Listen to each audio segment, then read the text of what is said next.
Following program may be pre-recorded.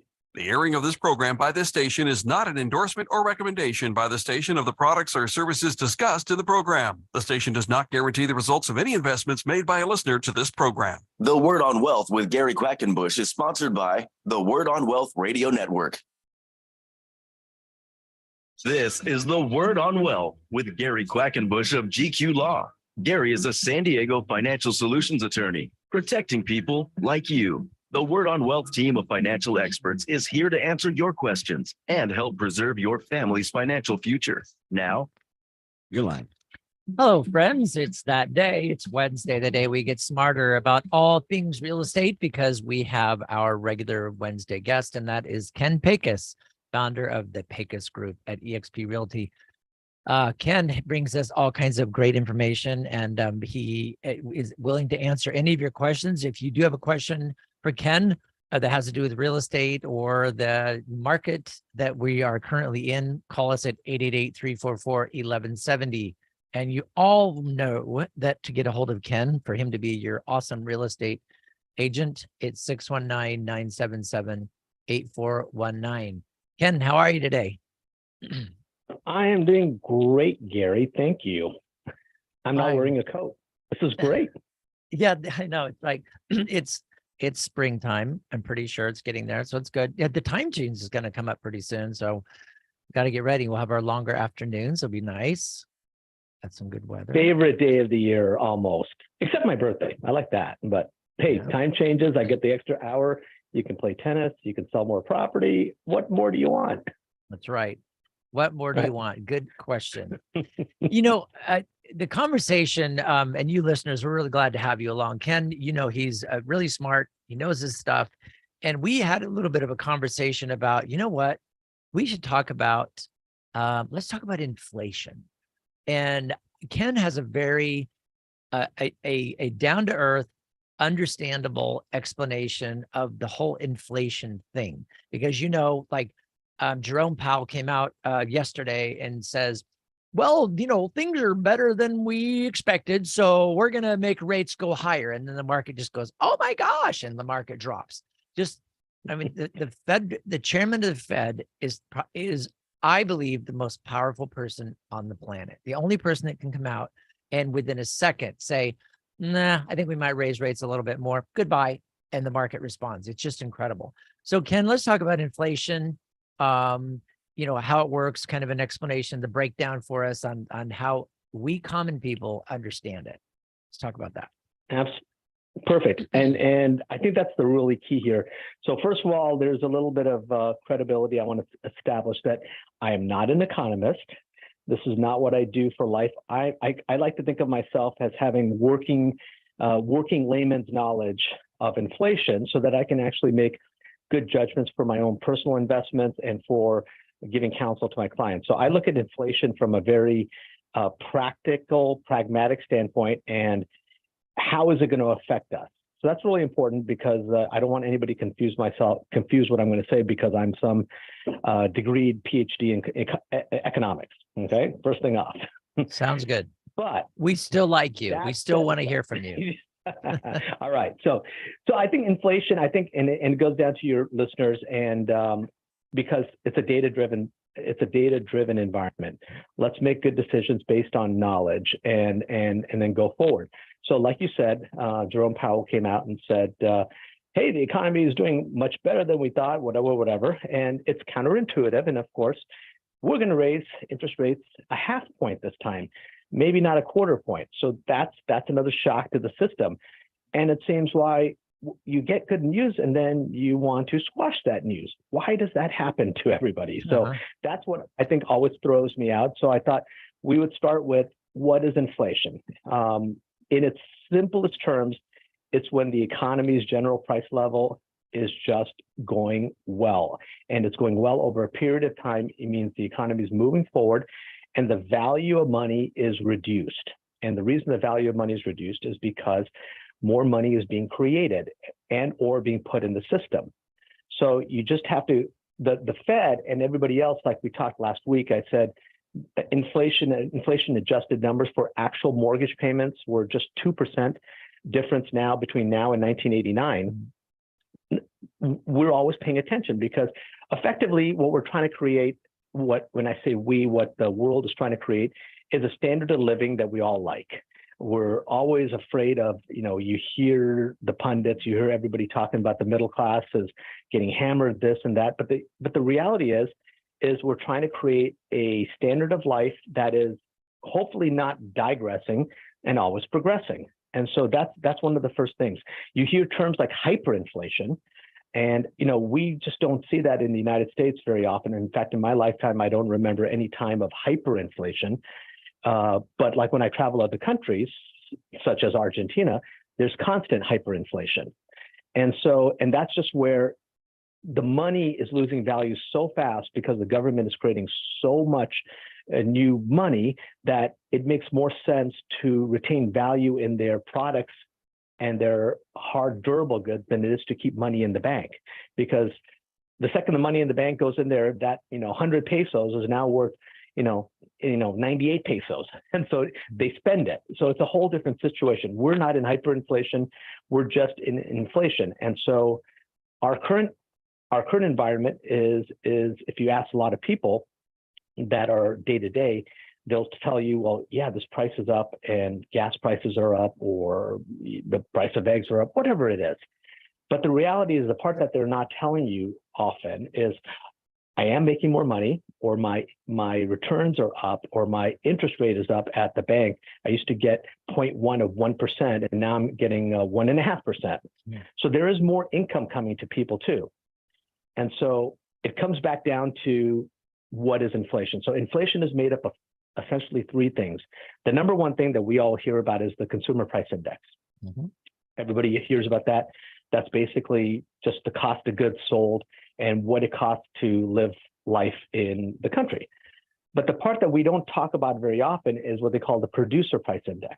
That's the PPI. That is a component of inflation. We don't know about it, but we've heard sort of references to it in the last 2 years, when everybody said about when they were talking about the reason 2 minutes was the supply chain is all messed up and it's backed up and there's just not enough cars because there's not enough transistors.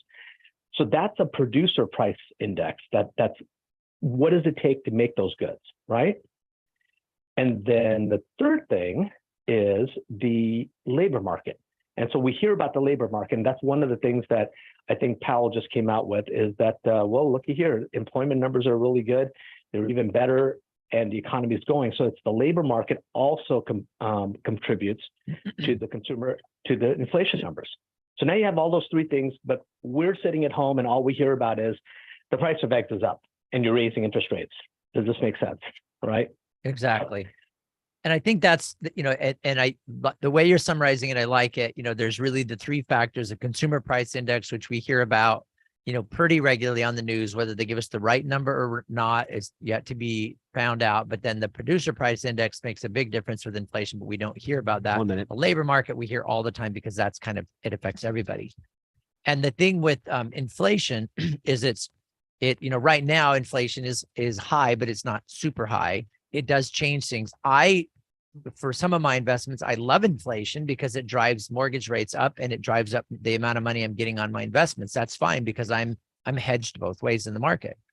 So I think Ken, we're listening to Ken Pecus. Ken Pecus, who is the founder of the Pecus Group at eXp Realty. Ken's email address is ken@kenpecus.com. That's PECUS.com. To get a hold of Ken, he sells your home. He'll buy homes for you. He'll help you, get into the market. If you have questions, the thing to do is find a good agent that you like and trust, and that would be Ken. Talk to him about your plans to buy, commercial property, rental property, income property, personal property. Ken's number is 619-977-8419. Okay, up next, we're going to make the inflation rate fit and how it works into the housing market right here on the Word on Wealth with Ken Pecus.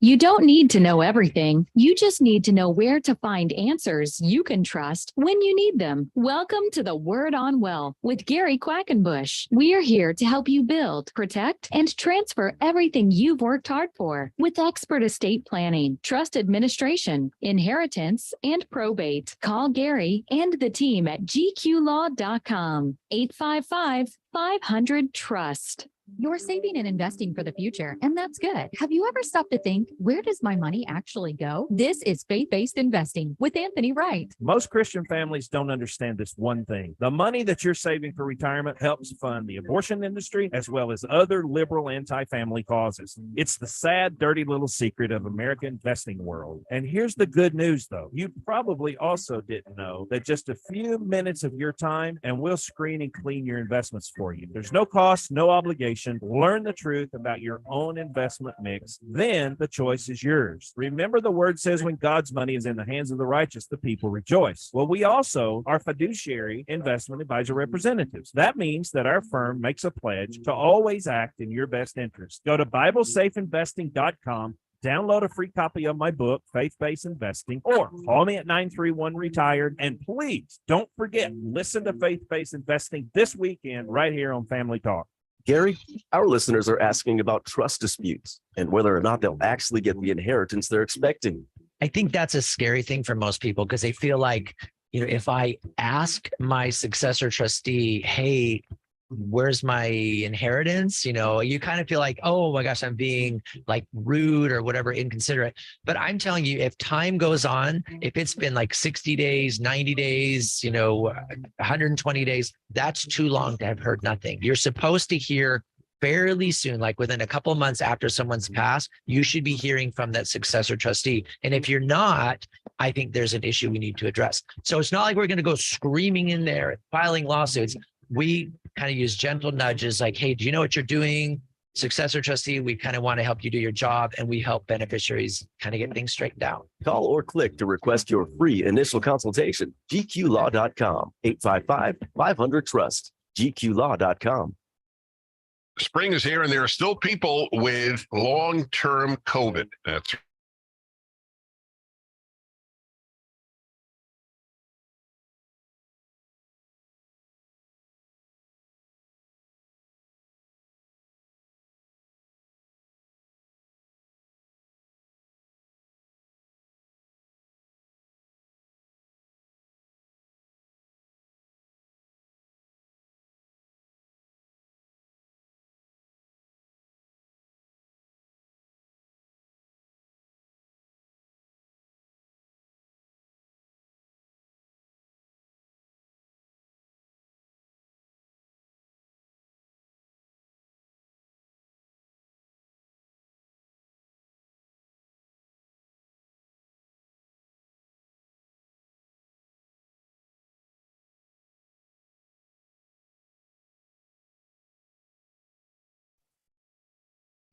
You're not alone. Ask for the legal help you need. Call Gary and the team at GQ Law, 855-500-TRUST, or go online and download Gary's free ebooks and videos. Read Gary's blogs. Call or click to request your free consultation or to talk with a member of the GQ team. That's gqlaw.com, 855-500. You're live. Hey, friends, we are here with Ken Pecus of the Pecus Group. 619-977-8419 is Ken's number. He has helped my family and me personally with my real estate issues, selling properties for me. Some of my family members, he has bought and sold properties, many properties for some of my family members. So he's a good guy. We trust him. I'm just happy to have him as one of my partners in the show to bring to you information regarding your wealth, specifically real estate wealth. So we're really proud to have Ken on the show. We are dealing with the inflation situation. We're in it. You hear about it all the time on the news. You turn on your investment app and it's got a red screen on it saying, oh my gosh, the sky is falling. And there's just a lot of inflammatory news and information that we get regarding inflation. We've kind of debunked it a little bit. Yeah, inflation means that, there's your money is going, you're buying a lot of stuff. The market is strong. Like you have Jerome Powell came out, and he's the Fed funds chairman, and he came out and said, oh yeah, the economy's looking good, the employment rate's good, so we think we're going to raise interest rates. And you think, what the heck? Because he's trying to make it so the economy doesn't keep going so fast, and it's trying to curb inflation. So we're talking with Ken Pecus, and he is going to, now we're going to talk about tying that into the real estate market, the housing market. I mean, how does this fit in our home buying, our home selling process? How does that all fit in with inflation going up and down, and the Fed chairman coming in and changing interest rates? Ken, it's all up to you. Got it. Okay, so there's two small additional things I want to talk about, which will then pull into the housing market with inflation. So when you're talking about inflation, you can generalize it into probably a lot of different things, but two main ones. One's called downward pull inflation. One's called cost pull inflation.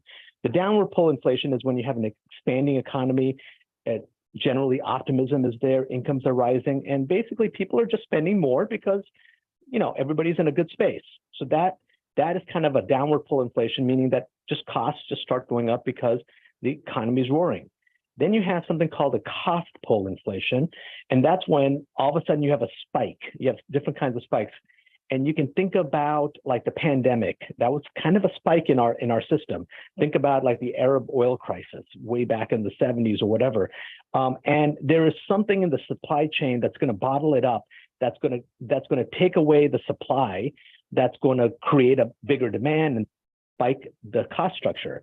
So like if you look at the last couple of years, it kind of started as a cost pull inflation because there was lack of something which pushed the demand that struggled. And then once the Fed started releasing so much funds, to get the economy rolling, once the interest rates went down and people started rolling, then it kind of went into a demand pull. I think they have a very unique situation here.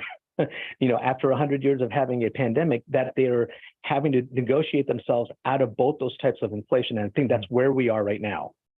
Okay. And so that's important for people to know. I think this is all going to work itself out, but if you understand it, you can play it better in your investments. And then the final thing that you should know as we tie it into real estate is that, when they calculate the consumer price index, they put a lot of stuff into it. It's done by the Department of Labor Statistics, but one of the things that they monitor is 94,000 actual prices on a constant monthly basis. So, and those prices are in all different levels of food, energy, apparel, everything. And it goes across the country. That's why you have different CPI, different indexes for different parts of the country, whether in your South or the West. But the key here for us is that 33%, fully one third of all that calculation is related to shelter cost. And what they mean by shelter cost is housing, whether that's rental or owning, or the cost of owning, or the cost of renting, meaning the cost of lighting your house, insurance, all that sort of stuff. So fully one third of this is related to housing. Mm-hmm. And so that's why this is so important for people to understand why interest rates are connected, is because we're all connected, and it's not just some weird number out there. So once you connect the housing numbers to that, you can understand that if they raise, just in the biggest thing, let's say they raise the interest rates to double digits, what effectively that'll do is it'll do like it was in the 80s. It'll kind of like cause the housing market to completely pause, even like it did this last fall, where they just raised it from virtually rock bottom to just where we are now, which is still traditionally great interest rates, mm-hmm. but it caused everybody to kind of freeze what's happening, right? So until everybody understands the new rules. So, and by doing that, they are hoping that by stalling it, it stops the actual contribution on the shelter costs, which is the CPI that goes into the CPI. Once that affects the CPI, once it affects the labor, once it affects the PPI, which is the producer price index, mm-hmm. then it'll bring that overall inflation number down.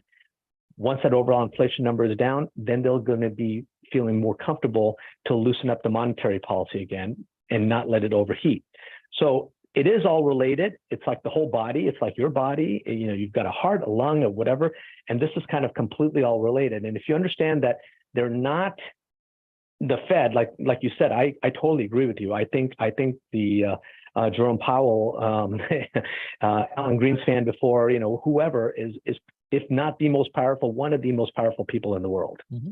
And monetary policy is everything here. So one thing when you're looking at all of this, you have to understand is that it's not necessarily that the pricing and different things are going to go up. In an inflationary period, there is probably nowhere you want to be more than in property or in hard assets, because the very nature, it's inflation. Exactly. That means your asset is going to be worth more. Exactly. More money. So Ken, with the, you know, you've done this very eloquent job in explaining, you know, talking about inflation, how it fits in kind of. So where does that put us, like as home buyers, home sellers? Do we sit and wait? Do we kind of go, okay, things are going to adjust. I'm going to wait for the Fed to come out and make some other decision. What do you do in the market? I mean, if you know, what should we be doing as, you know, people with real property that want to buy and sell? Do we sit back? Do we sit back and wait? Are we in a holding period, or do we move forward? Well, once again, it depends on who you are and what your goals are. So there's different segments of the market. So people that have high wealth, high net wealth assets, they think differently than somebody who's buying a house for their lodging, for their shelter. So if you're looking to buy a house because you're renting right now, I can tell you there will never be a better time to buy a house than, or buy a condo or buy whatever, than right now, meaning whenever right now is. And that right now is when you're making the decision to buy, because when you are renting, you are always a victim of inflation. So if you're renting, ask yourself right now, am I paying less for my money, for my rent right now than I was a year ago, 5 years ago? If I'm a long-term renter, am I paying less for my place right now than I was 10 years ago?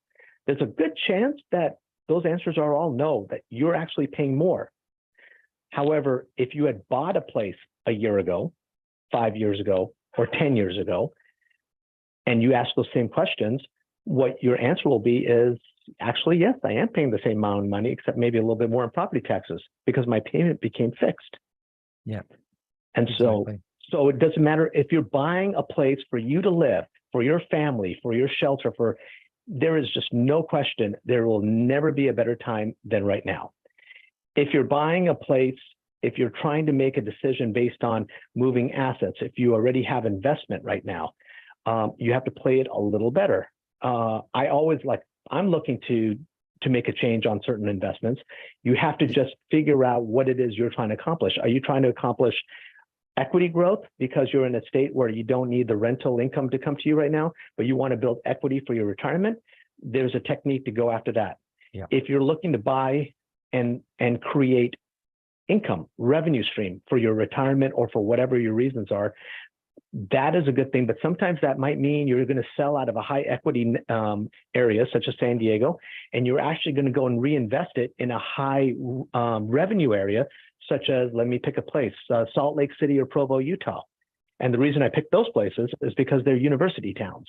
Right. And anytime you go to a university, I've done a ton of exchanges across state lines. And so it just depends. Sometimes the exchanges is to come to a coastal city where you want to build equity position. Sometimes you want to build a revenue position for as you get into a more retirement side. It all depends on what your goals are. And I it hope that really answers your question. And yes, it does. And I think what I want, you know, our listeners to understand about this is that just because the news is coming out and the Fed is making a decision this way or rates are going up and down, it doesn't mean to lock in place. You move forward with your plans. It might change some of the economics. It might change some of the math, but that doesn't change the fact that it's time to move. It's time to get into a house. I mean, being in real estate in California, it's better to be in a house than renting. I mean, that's the bottom line. Does your equity in your rent, in your apartment that you're renting, does it Does it increase every year? Do you get value? No, it doesn't. You're building no equity at all. You're just paying rent. And there are reasons to pay rent. But as far as, I mean, in California, you buy property. And I just think, and I appreciate how you've been explaining all this today, because I think it helps me understand and our listeners understand that you have a really good understanding, a really deep understanding of how the whole thing fits together and the reasons to buy and to sell. And you're the kind of person that people need to go to if they're thinking about buying or selling. Call Ken. He has a huge amount of experience. He has a wealth of knowledge. He understands his stuff. He can explain it in crazy detail like he just did. You can go into deeper detail. He can go, just at whatever level you want. Ken knows how to talk the talk. He's been doing this for his whole career. And we really appreciate Ken being on the show. His number is 619-977-8419. 619-977-8419. Ken, we still have open seats at your seminar on the 14th? Yes, we do. And I'm just a speaker at the seminar. It's actually CMG seminar, but there are. So okay. So if you want to be at a seminar with Ken, he's going to be the speaker, the featured speaker on real estate, and you can see him in person. It's on the 14th. Okay. So we're looking at the 14th, which is a Tuesday, and it's from 6 to 8. Text him at his phone number, 619-977-8419, or email him at ken@kenpecus.com, KenPecus.com, kenpecus.com. Ken, it is always a pleasure to have you on. I just love the fact that you are our real estate guy.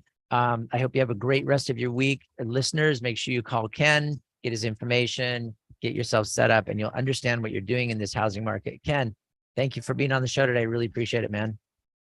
Thanks, Gary. You have a good day. All right. Thanks, you guys. All right. So coming up, we're going to talk a little bit about putting your house in a trust. What's that all about? The best thing ever, right here on The Word on Wealth. You've got questions. We've got answers. This is The Word on Wealth with Gary Quackenbush of GQ. Be right back. I'm going to literally run to the restroom. Expert estate planning, trust administration, inheritance, and probate. Call Gary to build, protect, and transfer your wealth. 855-500-TRUST. GQlaw.com.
Friend about this broadcast outreach, The Word on Wealth with Gary Quackenbush of GQ Law. Call or click to request your free initial consultation or to talk with a member of the team. Call Gary at 855-500-TRUST. GQlaw.com. All right.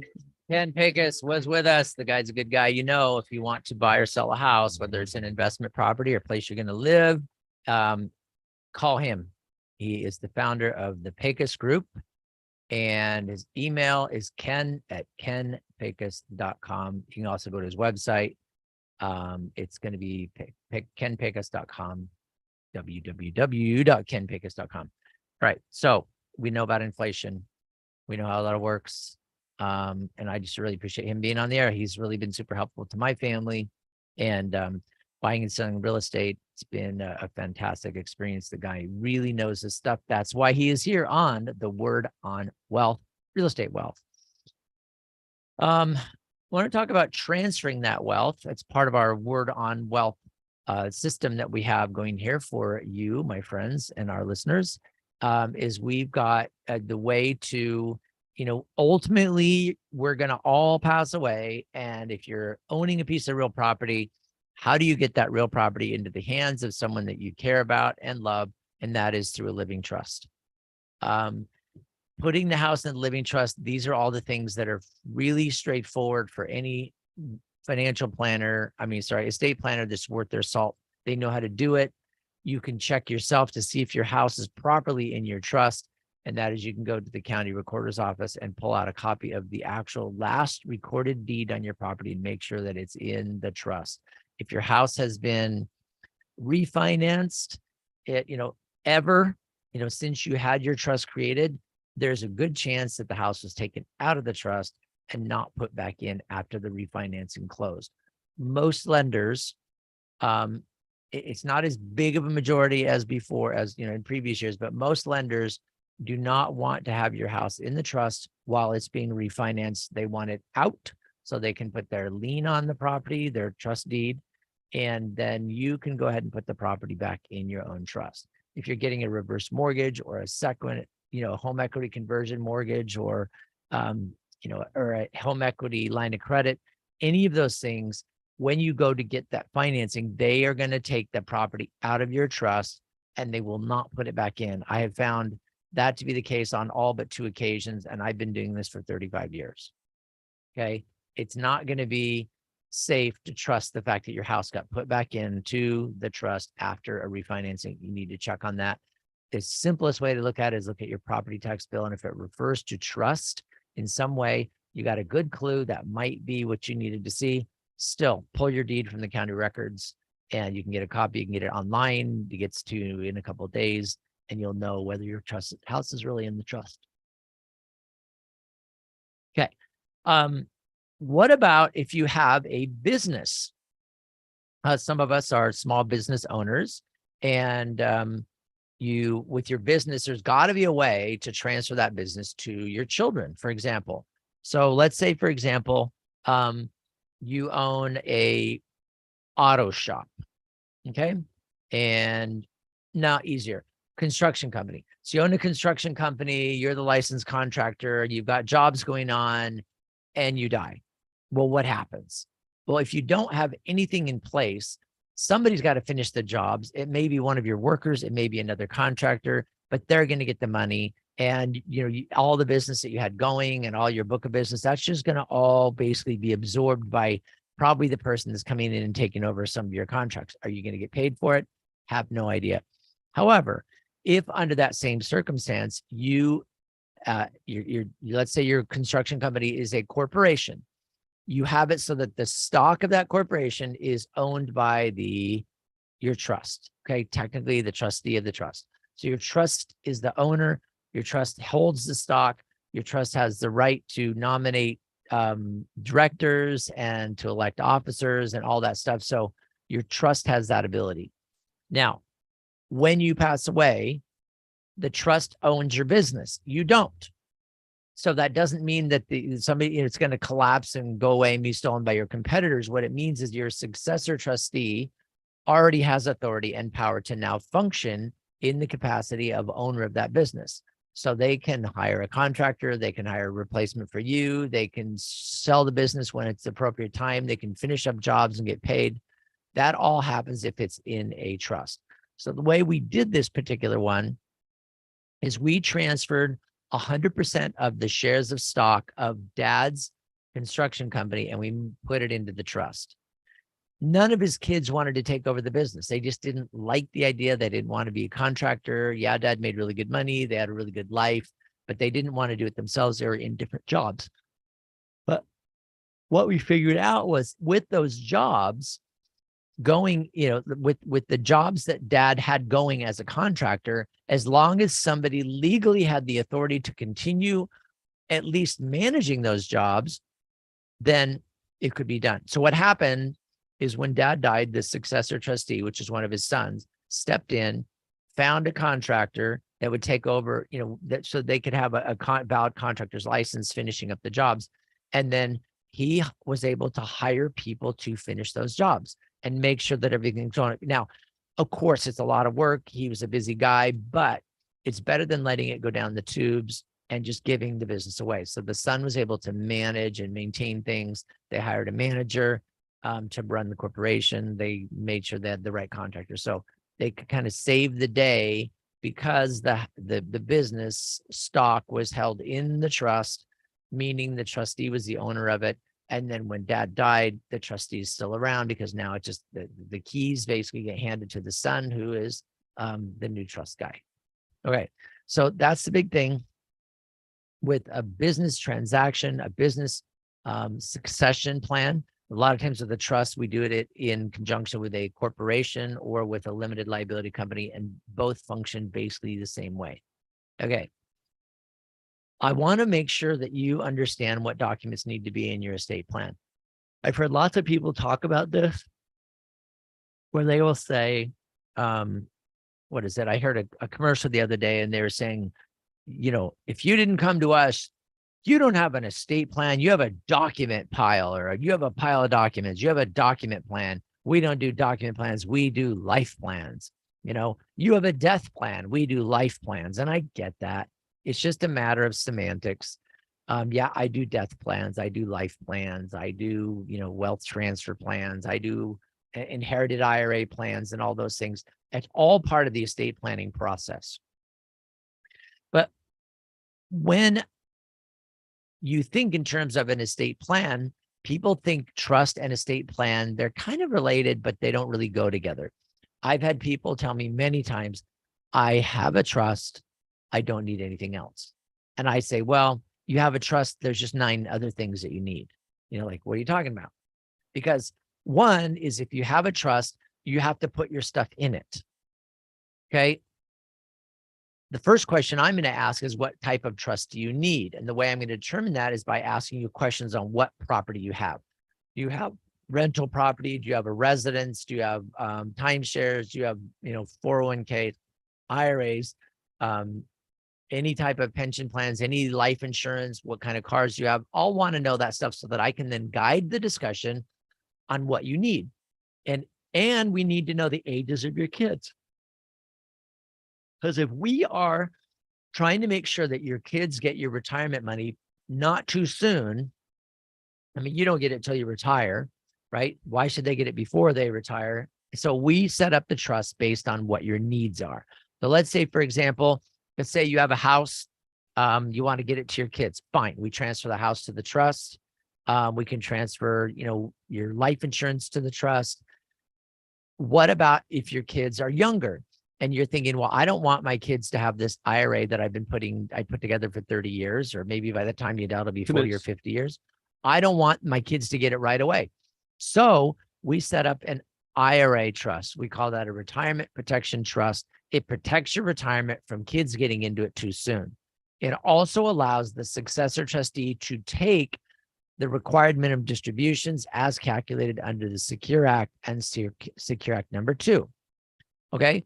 So the trustee has that ability now in your trust to manage and handle that money professionally, because he or she knows what they're doing, or they're going to hire professionals who know what they're doing to get the job done. But then you as a beneficiary are going to get all the benefit of being able to inherit the money and everything you need. Okay.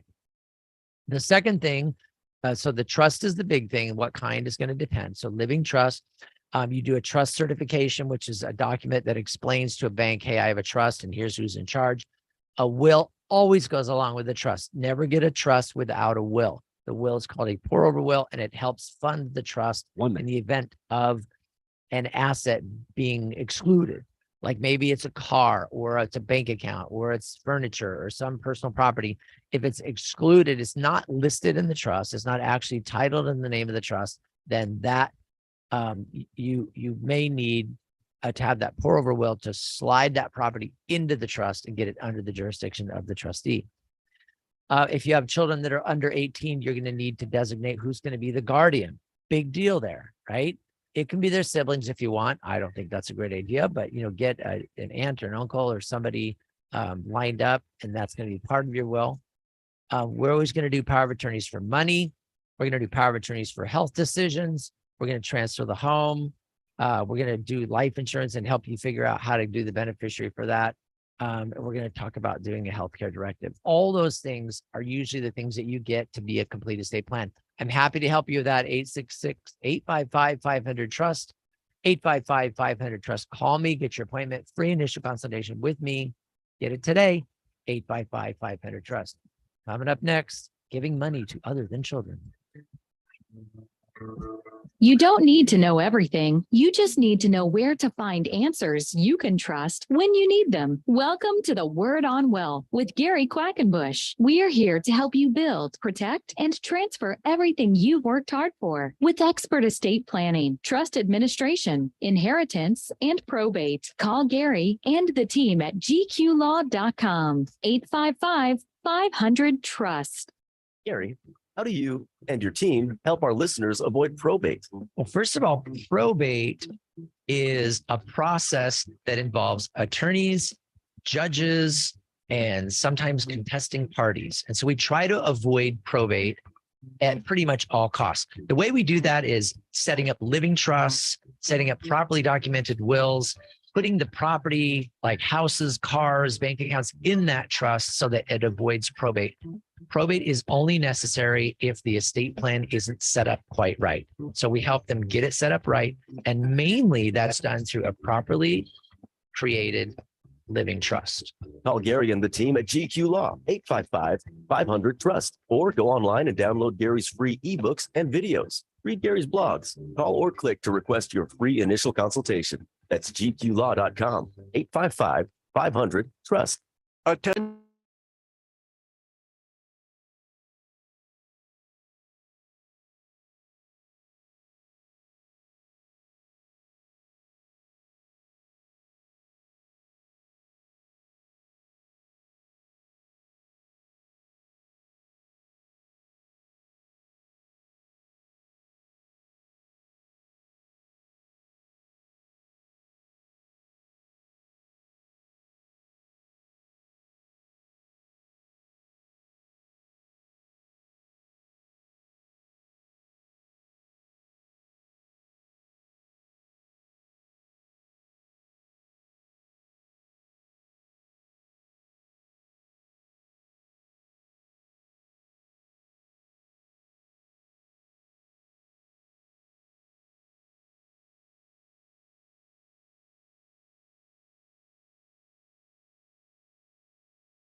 You're not alone. Ask for the legal help you need. Call Gary and the team at GQ Law, 855-500-TRUST, or go online and download Gary's free ebooks and videos. Read Gary's blogs. Call or click to request your free consultation or to talk with a member of the GQ team. That's gqlaw.com, 855-500. You're live. Hey friends, welcome to the Word on Wealth. This is attorney Gary Quackenbush. We had earlier in our show, we had Ken Pecus of the Pecus Group. The guy knows everything about real estate. He's been doing real estate. Can't remember what he told me. It's been like 30 years. So he really knows his stuff. He's got a great team. They're fun to work with. And the escrow company that we got to use was actually phenomenal. Absolutely phenomenal. What they did, the amount of work and energy and effort, everything with buying real property, it seems like it's wait, rush, wait, rush. And it was like this, these transactions that were going on. It was crazy how the the escrow company work, but he's got this great team. And I really suggest if you have any concerns about real estate, buying, selling, I would go with Ken Pecus in a heartbeat. 619-977-8419. And his email is ken@kenpecus.com. If you forget all of that, don't forget it, but you can call my line here, and that's 855-500-TRUST. Okay. And while you're at it, we'll give you a free consultation. I want to offer you something. If you have not downloaded my books, my website, gqlaw.com, has 3 different books that might interest you. They're short books. They literally, if it were, a regular size book, it would only be like 40 pages, 40 or 50 pages, each of them. They're in outline format. I like to read stuff kind of in summary format, not with super long explanations. I'm not very long-winded, but I do things more in a summary type format. So it helps. There's one called Living Trust Basics. There's one called Accidentally Self-Employed, which talks about the differences between an LLC, a corporation, and a partnership, and how they work and function and differ and similar and all that. And there's one called The Tax Bankruptcy. It talks about tax problem resolution, and specifically in detail goes into talk about bankruptcy. So those are 3 books that you can get for free on my website. The website is GQ, right? My initials, Gary Quackenbush, gqlaw.com. Get the 3 books. You just go, you click on them, you put in your name and your email, and it emails it to you right away. So you can have the PDF of those books. And if you have questions, or if you want your free initial consultation, you can go on my website and click on Contact Us, and and you can get an appointment there, or call us at 855-500-TRUST. Be able to help you out. That's my job. That's what I live for. That's what I do, is I help people. I love to help people.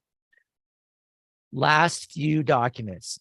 What is a healthcare directive? What is a living will? What is a healthcare power of attorney? What's a physician's directive? Okay, those are all terms that we kind of use kind of similarly. The physician's directive is the part of a healthcare power of attorney that says, hey, doctor, if I am incapacitated, if I'm in an irreversible coma, persistent vegetative state, I want life support to be removed. So why is that document important? Well, the one that I use within estate plan is called a healthcare power of attorney. You are assigning, just like a regular financial power of attorney, but they're very different. Financial power of attorney, healthcare power of attorney, different. So you're assigning a person to be your agent to make healthcare decisions for you. They're empowered to get your records under the Health Insurance Privacy and Portability Act, HIPAA. So they're authorized under HIPAA to get your private records and discuss private things with the doctor. That's absolutely critical. If that doesn't exist, it doesn't work. Then it goes through and assigns the agent. Then it talks about your desires and wishes. And that is the section that's directing your physician. It's telling your agent, right, your healthcare power of attorney person, it's telling them what you want.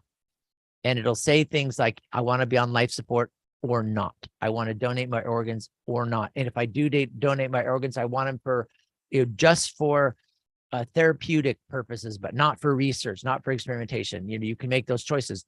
You could decide whether you want to allow an autopsy to be authorized by your agent, or whether that has to be just only if it's legally required.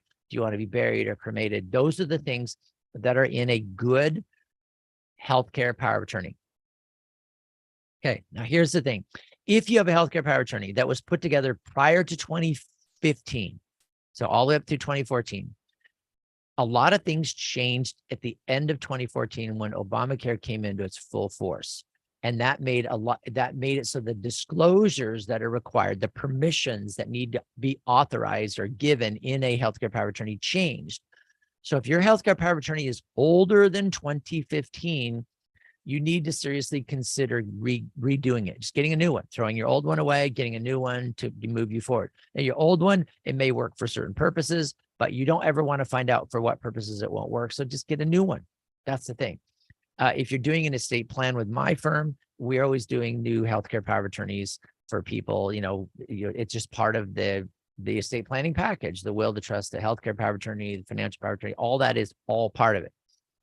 The other thing about the healthcare power of attorney that I didn't realize, which is, this is just the craziest thing that came up. There was a woman who had no family. She had no children, nieces and nephews. Basically, nobody knew she existed for that matter. And her neighbor befriended her. And he was, he would help her with the gardening and help her with whatever. And then he ended up, taking care of her. She literally, he was, younger than her by, mother-child age, right? And so he ended up taking care of her, was then started to drive her to her doctor's appointments. They were just friends for a while. And now all of a sudden he became this kind of partial caretaker. Well, every time they would go to the doctor, they would let him in with her and he could talk to the doctor and ask questions and make sure that she's getting treated right and all that. Every single time that was really fine. But then what happened is she fell down. She was unconscious. He, ended up going to in the ambulance with her to the hospital. And they said, well, who are you? So I'm her neighbor. I take care of her. And they said, we don't care. You're not allowed in. Why not? Because under HIPAA, we can't talk to you if this is all personal and private. So they hauled her away. So literally he could no longer be there talking to the doctor. What was the difference? The difference was if she were conscious and she invited him in, that was giving like this oral at that time for that particular purpose, power of attorney. The paper power of attorney, the really legitimate notarized document, has to be for all other purposes. So we ended up getting he ended up getting a healthcare power of attorney to help out, to help make those decisions. And that was perfect. Okay. Another situation, it wasn't quite as good because the person, before she was able to put together the documentation, she died. So she didn't have a healthcare power of attorney. She didn't have a will. She didn't have a trust. It was really kind of a mess. And the craziest thing that I had no idea, and I know you're thinking probably, well, Gary, I thought you've been doing this for 30 something years. You didn't hear that. I've never heard of this before, but I have now. And that is, she had no kids. She didn't have any, family close by. People didn't really know who she was. It was another one where a neighbor was helping take care of this person. So she died. The hospital now was trying to figure out what to do with her body. And the neighbor friend, this is two different situations. The neighbor friend was trying to help out and saying, well, I can authorize, I think she wanted to be cremated. And they said, well, we can't talk to you. We have to keep her body here. And we're just going to charge her estate the amount of money for storage until you contact somebody or until somebody contacts us and tells us what to do. So it had to be somebody that was the next of kin. We ended up doing a bunch of research and figuring out, she didn't know of any cousins or anything. So we ended up finding like this cousin that was like, it was like her parents', sisters, sons, whatever. It was that far out. Literally, it was like several generations away. We're able to establish that he was the next of kin and convinced him to call the hospital and say, yeah, go ahead and cremate her. It was the weirdest thing ever. I thought, what a wreck, just be prepared, get your documents in order, get your stuff in order, and don't let somebody else go through that. It was wild. I mean, if you have if you have family and you have children, the law is better about kind of dealing with things like that. But when you don't have children and you have other people that, friends and neighbors that you rely on, it's even more important to get your documents in order, even more important. And if you have trouble thinking about, gosh, Gary, I don't know who I'm going to put as my successor trustee. I just really don't know. I don't even know who I'm going to give my money to. Well, you are the perfect candidate for an estate plan, because if you don't know, the government sure as heck isn't going to know, and your money's going to be gone. So if you're having trouble figuring out who to have as your successor trustee, we really need to talk about it, because there are ways to go. It doesn't have to be family members, doesn't have to be a friend. There are ways to get to have successor trustees that are not related to you. You can get professionals. There's different options there we can talk about. The other thing is, if you don't know who to give your money to, that means when you die, if you don't have children, it's going to end up going to your parents who probably are deceased. Then it's going to go to your siblings. Do you want them to have it? If you don't have siblings, then it's going to go to your nieces, your cousins, and it's going to be this big spread out. If you're okay with that, fine. But I'm more into direct where it goes. Make your money do what you think you want it to do, to a charity, to a school, to a community, whatever, so that you can get your money that you've saved up your whole life, get it to do something that you want it to do. Let's talk about that. 855-500-TRUST. Get your free initial consultation with me, Gary Quackenbush. Hey, it's good to have you here along tomorrow. We got Anthony Wright. He's our financial guy. Money, money, money. Tomorrow on the Word on Wealth, we're going to be talking about actual financial wealth right here on this channel, this station. Talk to you tomorrow, everybody. Goodbye. Gary Quackenbush signing off. Tell a friend about the Word on Wealth, featured since 1995. With financial solutions attorney Gary Quackenbush, an expert in estate planning, wills and trusts, and tax problem solving. Gary is past president of the California Society of Tax Consultants. Reach out to us. The Word on Wealth team of financial experts is here to answer your questions and help preserve your family's financial future. The information you hear on the Word on Wealth is for general information purposes only. This program discusses general financial and legal topics. Seek legal advice from a competent lawyer for your individual legal needs.